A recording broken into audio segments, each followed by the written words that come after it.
Hi കൂട്ടുകാരെ, പുതിയൊരു വീഡിയോയിലേക്ക് എല്ലാവർക്കും സ്വാഗതം. അങ്ങനെ ദാസ് കാര്യങ്ങളൊക്കെ ഇങ്ങനെ ചോദിക്കാനായിട്ടാ. അല്ലതേ നീ ഇപ്പോൾ ശബരിയുടെ വീട്ടിലുള്ള ജീവിതം എങ്ങനെയുണ്ട് എന്നൊക്കെ ചോദിക്കുമ്പോൾ, ഇതിനു മുമ്പേ ഞാൻ ശബരിയേട്ടൻ്റെ വീട്ടിലാണല്ലോ ജീവിച്ചിരുന്നത്. അത് കേൾക്കുന്ന ദാസ് പറയുന്ന കുറച്ചു കാലം അകന്ന് നിന്ന് ജീവിച്ചത് കൊണ്ട് ചോദിച്ചതാണ് ദയേ എന്ന് പറയുമ്പോൾ, ആ കുഴപ്പമില്ല, സുഖമായി പോകുന്നു എന്ന് പറയാനേട്ടാ. പിന്നെ നിന്റെ ജീവിതത്തിൽ ഇപ്പോഴും ഉണ്ടാകുന്ന ആ പ്രേതപിശാചൊക്കെ ഉണ്ടല്ലോ, അതൊക്കെ നിന്റെ തോന്നൽ മാത്രമാണ്. അത് കേൾക്കുന്ന ശബരി പറയണേ, അയ്യോ അങ്ങനെ തോന്നൽ മാത്രമെന്ന് പറയല്ലേ, തോന്നലല്ല, ഉള്ളത് തന്നെയാണ്. ഇവൾ ഈ പ്രേതത്തെ കണ്ടു എന്നുള്ളത് സത്യമാണ്. അത് കേൾക്കുന്ന വിനയം പറയണേ, ദയേ ചില തെളിവുകളോടുകൂടി പ്രേതം എന്ന് പറയുന്ന ആളെ ശരിക്കും ഒറിജിനൽ ആയിട്ടുള്ള ആളാണെന്ന് കണ്ടു കഴിഞ്ഞാൽ ദയ നിന്റെ ഈ പ്രശ്നങ്ങളൊക്കെ മാറില്ല. അത് കേൾക്കുന്ന ദയ ചോദിക്കാണ്, തെളിവോ, എന്ത് തെളിവ് എന്ന് ചോദിക്കാനേട്ടാ. ആ തെളിവുണ്ട്, ഇരട്ട സഹോദരനാണ് ഈ ദയ കാണുന്ന നന്ദു എന്ന് പറയുന്ന മിഥുൻ. എന്തായാലും അനുചേച്ചിയും രഘുവേട്ടനും കൂടി ഇങ്ങോട്ടേക്ക് വരട്ടെ, എന്നിട്ട് കാര്യങ്ങൾ തീരുമാനിക്കാമെന്ന് പറയാം കേട്ടോ. അപ്പോഴാണ് അനുപമയെ കാണിക്കുന്നത്, സോറി രഘുവിനെ കാണിക്കുന്നത്. അങ്ങനെ സുശീല കയറി വരുന്നുണ്ട്. പച്ചക്കറിയൊക്കെ വാങ്ങി സുശീല കയറി വരുന്നത് കാണുമ്പോൾ രഘു ചോദിക്കണേ, എന്താ ആൻറ്റി ഇത്രയും നേരം വൈകിയ, ഒത്തിരി നേരമായി കാത്തിരിക്കുന്നത്, അതെന്താ നിനക്ക് പോകാൻ തിരക്കുണ്ടോ? ഞാൻ നിനക്കുള്ള ഉച്ചക്കുള്ള ഊണും മീനും ഇറച്ചിയൊക്കെ വാങ്ങിയിട്ടേ വരുന്നത്, എന്താണ് തിരക്ക്? ആളുകൾക്കൊന്നും ഇപ്പോൾ ഇറച്ചി മീനില്ലാതെ ഭക്ഷണം കഴിക്കാൻ പറ്റില്ല എന്നിങ്ങനെ പറയുന്നു കേട്ടോ. അപ്പോൾ ഉടനെ എന്തായാലും ഞാൻ പോട്ടെ ആൻറ്റി, പിന്നെ വരാമെന്ന് പറയണേ. എന്ത് ഇത്ര തിരക്ക്? ഞാൻ നിനക്ക് വേണ്ടി ഇതൊക്കെ മേടിച്ചത്. അപ്പോഴേക്കും എനിക്കും അനുപമയ്ക്ക് ഒരു സ്ഥലം വരെ പോകണം. അനുപമ നീ എങ്ങോട്ടേക്കാണ്? നീ എവിടോട്ടാണ് ഈ പോകുന്നത്? ഇന്ദ്രൻ ഇല്ലാത്ത സമയം ഇവൻ്റെ കൂടെ നീ എങ്ങോട്ടേക്കാണ് പോകുന്നത്? അദ്ദേഹം ഒരു അർജൻറ്റ് കാര്യമുണ്ട്, ദാസാറിൻ്റെ വീട്ടിലോട്ടാണ്.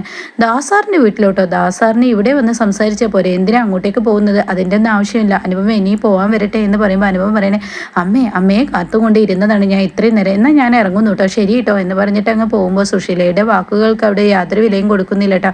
അങ്ങനെ രഘു പറയണേ, ആൻറ്റി എന്നാൽ പോയിട്ട് വരട്ടാ എന്ന് പറഞ്ഞിട്ട് അങ്ങ് പോകുമ്പോൾ സുശീല ആകെ ഉറഞ്ഞു തുള്ളനേട്ടാ. ഇതേ സമയം രഘു ഗേറ്റിന് വെളിയിൽ നിന്ന് ചോദിക്കുകയാണ്, എന്താ നീ അവരുടെ വാക്കുകൾ കേൾക്കാതെ ഓടുന്നത്? അതെ, അവരെന്തെങ്കിലും പറയാൻ അവരുടെ അടുത്ത് ഇനി അധികം നിന്ന് കഴിഞ്ഞാൽ അവരെന്തെങ്കിലും വായി തോന്നിയത് വിളിച്ച് പറയുന്നതിനേക്കാൾ നല്ലത് നമുക്ക് നമ്മുടെ കാര്യം നിറവേറി ഇങ്ങോട്ടേക്ക് തിരിച്ചെത്താണ് എന്ന് രഘുവിനോട് പറഞ്ഞിട്ട് വണ്ടി എടുക്കണം കേട്ടോ. ഇതേ സമയം ഭാനുമേ എന്ന് പറയുന്നുണ്ട്. അങ്ങനെ ഭാനുമയുടെ അടുത്തോട്ട് പോകണം കേട്ടോ. നിങ്ങൾ എന്ത് ധൈര്യത്തിലാണ് അനുപമയുടെ കുഞ്ഞിനെ നിങ്ങൾ വാങ്ങിവെച്ചാൽ അവൾക്ക് എവിടോട്ടോ പോകണമെന്ന് പറഞ്ഞ്? എവിടോട്ടോ എന്നോ? ആ ആനന്ദമാഷിൻ്റെ കള്ളത്തരെന്ന് നിങ്ങൾ മനസ്സിലാക്കുന്നില്ല. ആ ചെറുക്കൻ്റെ കൂടെ അവളെ എന്തിനാണ് നിങ്ങൾ പറഞ്ഞു വിട്ടത്? ആ ചെറുക്കനോ? അത് നമ്മുടെ രഘു അല്ലേ, അവളുടെ ആങ്ങളെയോ? എങ്ങനെ ആങ്ങളെയാവും? നിങ്ങൾ പെണ്ണും കാണാൻ ചെന്നപ്പോൾ ഒരു കാര്യം ഓർക്കുന്നില്ലേ? നിങ്ങൾ മറന്നുപോയോ? ഈ അനുപമയെ രഘുവിനല്ലേ ആലോചിച്ച് വെച്ചിരുന്ന, അമ്പിളിയായിരുന്നല്ലോ ഇന്ദ്രന്. എന്നാൽ രണ്ടും തലതിരിഞ്ഞു പോയതല്ലേ, പിന്നീട് ജാതകത്തിൻ്റെ പ്രശ്നം കൊണ്ട് ഞാനിങ്ങനെ ചോദിച്ചതല്ലേ എന്നൊക്കെ പറയുമ്പോൾ, അക്കാര്യങ്ങളൊക്കെ ഇപ്പം എന്തിനാ പറയുന്നത്? അക്കാര്യങ്ങൾ എന്തിനാ പറയുന്നതെന്നോ? ഈ അനുപമ സത്യത്തിൽ രഘുവിൻ്റെ ഭാര്യയാവേണ്ടവളാണ്. അപ്പോൾ അന്യ ആണുങ്ങളുടെ കൂടെ എൻ്റെ മകൻ്റെ ഭാര്യയെ എന്തിനാ നിങ്ങൾ പറഞ്ഞയച്ചത്? ഇതിനൊക്കെ തീർപ്പ് ഞാൻ ഉണ്ടാക്കി തരാമെന്ന് പറഞ്ഞ് അകത്തോട്ട് കയറി പോകുമ്പോൾ, ഈശ്വര, ഈ സുശീല ഇനി അടുത്ത് എന്തോ പുലിമാലിലാണ് ഇറങ്ങുന്നത് എന്നിങ്ങനെ ഇരുന്നിട്ട് ഇങ്ങനെ പറയുന്നുണ്ട് കേട്ടോ. അങ്ങനെ ഭാനുമങ്ങ പേടിച്ച് വരച്ച് നിൽക്കുമ്പോൾ സുശീല അകത്തോട്ട് കയറി തൻ്റെ ഫോൺ എടുത്തിട്ട്, അവൾ തന്നെയാണ് എനിക്കുള്ള ഒരു തെറുപ്പിച്ചിട്ടിട്ട് തന്ന്, എന്നാൽ അവളുടെ ജീവിതം ഞാൻ തകർത്തിരിക്കുന്നു, ഇത് തീർച്ചയുള്ള കാര്യമെന്ന് പറഞ്ഞ് സുശീല എന്ത് ചെയ്യുന്നു, ഫോൺ എടുക്കുന്നു, ഹർഷയ്ക്ക് വിളിക്കുന്നു. ഹർഷയാണെങ്കിൽ അയലമേൽ ഡ്രസ്സ് ഇങ്ങനെ ഉണക്കാണ്. എന്താ ആൻറ്റിയുടെ പ്ലാനുകളൊക്കെ വർക്കായോ? എൻ്റെ പ്ലാനുകളൊക്കെ വർക്കായി, എന്നാൽ ഇന്ന് എനിക്കൊരു തെറുപ്പിച്ചിട്ട് അവൾ ഇട്ട് തന്നു. എന്ത് തെറുപ്പിച്ചിട്ട്? അതെ, അവൾ പഴയതുപോലെ ഒന്നല്ല, അവളെ എന്നെ കൊണ്ട് പണിയെടുപ്പിച്ചും അവളും അവളുടെ ആൾക്കാരും നിന്ന് തിന്നും മുടിച്ചും ഒക്കെ ജീവിക്കുന്നു. പക്ഷേ ഞാനൊരു കാര്യം പറയട്ടെ, അവള് എൻ്റെ വാക്കുകൾക്ക് ഇപ്പോൾ ഒരു വിലയും കൊടുക്കുന്നില്ല. അതെന്താ ആൻറ്റി, അനുപമ ഇങ്ങോട്ടേക്ക് ഇറങ്ങിപ്പോയോ? ആൻറ്റിയുടെ സംസാരം കേൾക്കുമ്പോൾ എനിക്ക് അങ്ങനെ തോന്നി, അവളെ എൻ്റെ വാക്ക് കേൾക്കാതെ ആ രഘുവിൻ്റെ കൂടെ ഇറങ്ങിപ്പോയി എന്ന് പറയട്ടോ. എന്ത് രഘുവിൻ്റെ കൂടെയോ? ആൻറ്റിക്ക് തടയായിരുന്നില്ലേ? അതിനവൾ എൻ്റെ വാക്കിനൊരു വില കൊടുക്കണ്ടേ, എങ്കിലല്ലേ തടയാൻ പറ്റുള്ളൂ. എന്നാൽ ആൻറ്റി ഒരു കാര്യം ചെയ്യും, ഇന്ദ്രൻ ആൻറ്റിയുടെ കൈകളിൽ അനുപമയെ ഏൽപ്പിച്ചല്ലേ പോയത്, ആൻറ്റി ഇന്ദ്രനെ വിളിച്ചു പറയുക, അവനോട് വിളിച്ചു പറഞ്ഞിട്ടൊന്നും കാര്യമില്ല. എന്നാൽ എനിക്കൊരു മനസ്സിലൊരു ഐഡിയ തോന്നുന്നു, നീ അതുപോലെ ചെയ്യുമോ?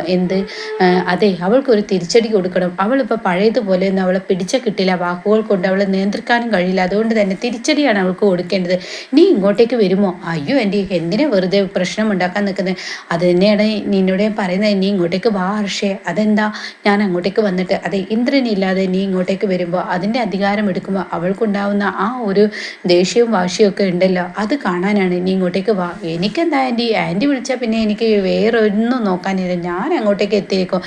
എനിക്കും ഉണ്ട് അവളുടെ മുഖത്ത് നോക്കി ചോദിക്കാൻ, ഇനി എൻ്റെ ഭർത്താവുമായി അവൾക്ക് എന്താ ഒരു കൂട്ട് എന്ന് ചോദിക്കുന്നുണ്ട് ഞാൻ എന്ന് പറഞ്ഞിട്ട് അവിടെ നിന്നും പോരാൻ ഒരുങ്ങണം കേട്ടോ. പിന്നീട് അനുപമയും ഇവരെല്ലാവരെയാണ് കാണിക്കുന്നത്. അങ്ങനെ ദയോട് പറയാണ്, വിനയൻ ഇങ്ങനെ കാര്യങ്ങൾ വ്യക്തമാക്കണം, ദയ നീ വിചാരിക്കുന്നത് പോലെയൊന്നല്ല കാര്യങ്ങൾ. ഇരട്ട സഹോദരൻ എന്ന് പറയുന്ന ആളാണ് നിൻ്റെ മുന്നിലോട്ട് വരുന്നത്. അവൻ്റെ പേര് മിഥുനാണ്. അവൻ്റെ ഇൻഷുറൻസ് തുക നിന്നിൽ നിന്ന് തട്ടിയെടുക്കാനാണ് ഇതൊക്കെ ശ്രമിക്കുന്നത് പറയുമ്പോൾ ദയ പറയും, നിങ്ങൾ പറഞ്ഞതൊക്കെ ശരിയായിരിക്കാം, നിങ്ങൾക്ക് നിങ്ങളുടേതായ ന്യായമുണ്ട്, പക്ഷേ കന്യാശ്ശേരി മനയിൽ വെച്ച് ഞാൻ കണ്ടത് അവൻ്റെ പ്രേതത്തെ തന്നെയെന്ന് പറയട്ടോ. ഇത് കേൾക്കുന്ന വിനയൻ, ഈശ്വര, പിന്നെയും അവൾ അങ്ങോട്ടേക്ക് തന്നെയല്ലേ പോകുന്നത്. അപ്പോൾ ഉടൻ തന്നെ ശബരി പറയണം, ആ ശരി, നീ പ്രേതത്തെ കണ്ടു എന്നുള്ളത് അവിടെ നിൽക്കട്ടെ, ഇനി നിൻ്റെ മുന്നിലോട്ട് അതേ രൂപത്തിൽ ഒരു മനുഷ്യൻ വന്നാൽ നീ എന്ത് ചെയ്യും? അപ്പോൾ ഉടൻ തന്നെ ദയ പറയാം, അങ്ങനെ ഒരു മനുഷ്യൻ്റെ മുന്നിലോട്ട് വരാതിരിക്കുകയാണ് ഏറ്റവും നല്ലതെന്ന് പറയട്ടോ. ഈ സമയം വിനയൻ പറയാം, അങ്ങനെ പറഞ്ഞാൽ ദയെ നിൻ്റെ അസുഖം എന്ന് പറഞ്ഞ ഉടൻ തന്നെ ശബരി പറയണേ, എന്തായാലും ഈ പറയുന്ന ആളുണ്ട്, മിഥുൻ എന്ന് പറയുന്ന ആളുണ്ട്, നന്ദുവിൻ്റെ ഇരട്ട സഹോദരൻ മിഥുൻ, അവനിപ്പോൾ നിൻ്റെ മുന്നിൽ പ്രത്യക്ഷപ്പെടുന്നത് അവനിക്ക് നീ ഈ പറയുന്ന നന്ദുവിൻ്റെ ഭാര്യ ആയിരുന്നല്ലോ ആണ് എന്ന ഒരു ഇത് വരുത്തി തീർത്ത് നിൻ്റെ കൈകൾ കൊണ്ട് ഒപ്പ് ഇട്ട് കൊടുക്കണം. അവൻ്റെ ആവശ്യം എന്താ വെച്ചാൽ അത് നിറവേറ്റി കൊടുത്തോളൂ എന്ന് ദയ വീണ്ടും പറയുമ്പോൾ, അതേ ദയെ ഞാൻ പറഞ്ഞത്, നീ അവൻ്റെ ഭാര്യയായി നീ ആ ഒപ്പിട്ട് കൊടുക്കാൻ തയ്യാറാണോ? അത് കേൾക്കുന്ന ദയയുടെ മുഖം ആകെ മാറി മറിയാനായിട്ടോ. ദയ ശബരിയെ ഒറ്റ നോക്കിയിട്ട് അവിടെ നിന്ന് പോകുമ്പോൾ അനുപമയോട് ശബരി പറയണേ, ദയക്ക് ഞാൻ ആ പറഞ്ഞത് പിടിച്ചില്ലെന്ന് തോന്നുന്നു, അനുസരിച്ച് ഒന്ന് അവളുടെ കൂടെ ചെല്ലേന്ന് പറയട്ടോ. ഇതേ സമയം ദയ അങ്ങ് പോകുമ്പോൾ രഘുവിനോടും ദാസിനോടും വിനയനോടൊക്കെ കൂടിയിട്ട് ശബരി പറയാൻ, ഞാൻ അവളോട് അങ്ങനെ പറയേണ്ടത് വേറെ അർത്ഥത്തിലായിരുന്നു, പക്ഷെ അത് അങ്ങനെ ആയിപ്പോയി എന്ന് പറയുമ്പോൾ, അതൊന്നും കുഴപ്പമില്ല, അത് അവൾ അതിൻ്റെതായ രീതിയിൽ ഉൾക്കൊള്ളുള്ളൂ, എന്തായാലും അവളൊന്ന് ആലോചിച്ചിട്ട് കാര്യങ്ങൾ തീരുമാനിക്കട്ടെ, നീ ഇടപെടുന്നതിന് കാര്യങ്ങൾ നോക്കണ്ട എന്നിങ്ങനെ പറയുമ്പോൾ ശബരി പറയണേ, എനിക്ക് കമ്പനിയിലോട്ട് പെട്ടെന്ന് എത്തണമായിരുന്നല്ലോ, ആലോചിക്കാൻ നിന്നാൽ എനിക്ക് സമയമുണ്ടാവില്ല, അവളെ വീട്ടിലാക്കിയിട്ട് വേണം പോവാൻ. അത് കേട്ട ഉടൻ തന്നെ വിനയം പറയാം, അതാണ് ശബരി നിൻ്റെ എത്ര വല്ലാത്ത പ്രശ്നമാണ്, ഞങ്ങൾ എല്ലാവരും ഇവിടെ ഇരിക്കുമ്പോൾ അവളെ വീട്ടിലാക്കാൻ ഞങ്ങൾ കൊണ്ടുവിട്ടോളാം. അപ്പോഴേക്കും രഘു പറയണേ, ഞാൻ കൊണ്ടുപോയി വിട്ടോളാം, ഞാൻ എന്തായാലും അനുപമയെ ആക്കാൻ പോകുന്നുണ്ടല്ലോ, ആ സമയത്ത് ഞാൻ കൊണ്ടുവിട്ടോളാം എന്ന് പറയുന്നു കേട്ടോ. പിന്നീട് ഭാനുമ്മ മറത്തിരിക്കുമ്പോൾ കാണാം ആർഷ കയറി വരുന്ന. ആർഷയെ കാണുന്ന ഭാനുമൊക്കെ അടിമുടിയെ കയറണം കേട്ടോ. ഇതേ സമയം ഭാനുമ്മ, എന്താടി നീ ഇവിടെ വന്നിരിക്കുന്നത്? അത് കേൾക്കുന്ന സുശീല പറയണേ, ഞാൻ വിളിച്ചിട്ട് വന്നതാണ്, എന്തിനാ ഇവിടെ ഇങ്ങോട്ടേക്ക് വിളിച്ചിരിക്കുന്നത്? ഇത് ഇന്ദ്രൻ താമസിക്കുന്ന വീടല്ലേ, അതിനെ എൻ്റെ മകൻ താമസിക്കുന്ന വീട് എന്ന് പറയട്ടോ. അപ്പോഴേക്കും ഹർഷ പറയണേ, എന്തിനാ ഭാനുമ്മ ഒരു കുഞ്ഞിനെ ഒക്കത്ത് വെച്ച് എന്നോട് ഇങ്ങനെ ചൂടാന്ന്? അത് തന്നെ എടി നിന്നോട് എനിക്ക് പറയാനുള്ളത്, ഒരു കുഞ്ഞിനെ വയറ്റിലിട്ടിട്ട് നീ ഇങ്ങോട്ടേക്ക് കയറി വരണ്ട, നിൻ്റെ കയറി വരവിൻ്റെ ലക്ഷ്യമൊക്കെ എനിക്ക് മനസ്സിലായി എന്ന് പറയുമ്പോൾ, അതെന്താ ഭാനുമ്മ നിങ്ങളങ്ങനെ പറഞ്ഞത്? അത് ജോത്സൻ പറഞ്ഞ ആ വാക്കുകൾ കേട്ടിട്ടാണോ നിങ്ങൾ അങ്ങനെ പറയുന്നത്? എടി ജോസിന്റെ വാക്കിൽ കടിച്ചു തൂങ്ങി നിൽക്കാതെ നീ നിന്റെ പണി നോക്കി പോയിക്കൊടി, നീ വെറുതെ ഇവിടെ നിന്ന് അനുപമയുടെ വായിൽ നിന്നുള്ളത് കേൾക്കാൻ നിൽക്കണ്ട എന്ന് പറയുകയാണ് കേട്ടോ. അപ്പോൾ ഉടനെ സുശീല പറയണേ, എൻ്റെ ഭാനുമ്മ ഒന്ന് ഒതുങ്ങി നിൽക്കുക, ഇങ്ങനെ കിടന്ന് തുള്ളല്ലേ എന്ന് പറയുമ്പോൾ, ഞാൻ തുള്ളുവടി, നിന്നെയും നിൻ്റെ മകനെയും ഒക്കെ ഞാൻ ഒരുപാട് വളർത്തിയിട്ടുണ്ട്, നിൻ്റെ മകനെ ഞാനാണ് വളർത്തിയത്.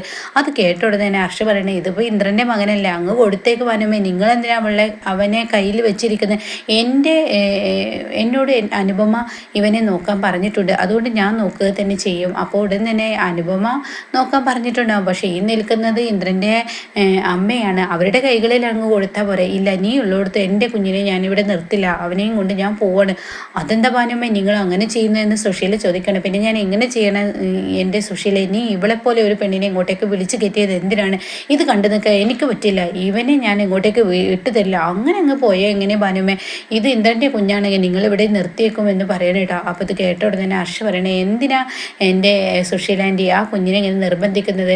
അതെ, അവർക്ക് തോന്നണ്ടേ ഇപ്പോൾ ഇന്ദ്രൻ്റെ അമ്മയാണ് നിങ്ങളെന്നും അച്ചമ്മയാണ് കുഞ്ഞിൻ്റെ എന്നൊക്കെ, അവരെ അകത്താൻ ശ്രമിക്കുകയാണെങ്കിൽ അകത്തിക്കോട്ടെ, അവർ കൊണ്ടുപോയിക്കോട്ടെ എന്നൊക്കെ പറഞ്ഞിട്ട് ഭാനുമ്മ ഇറങ്ങി പോകണം കേട്ടോ. ഭാനുമ്മ ഇറങ്ങി പോകുമ്പോൾ സുശീലയാണെങ്കിലും ആകെ പേടിക്കുന്നുണ്ട്. എന്തായാലും ഹർഷ നമുക്ക് അകത്തോട്ട് ഇരിക്കാം എന്ന് പറഞ്ഞ് അവർ അകത്തോട്ട് പോകുന്നു കേട്ടോ. ഇനി എന്തായാലും അനുപമ കാണുന്ന കാഴ്ച ഇനി ഹർഷയെ ആ വീട്ടിൽ സൽക്കരിക്കുന്നതായിരിക്കും കേട്ടോ.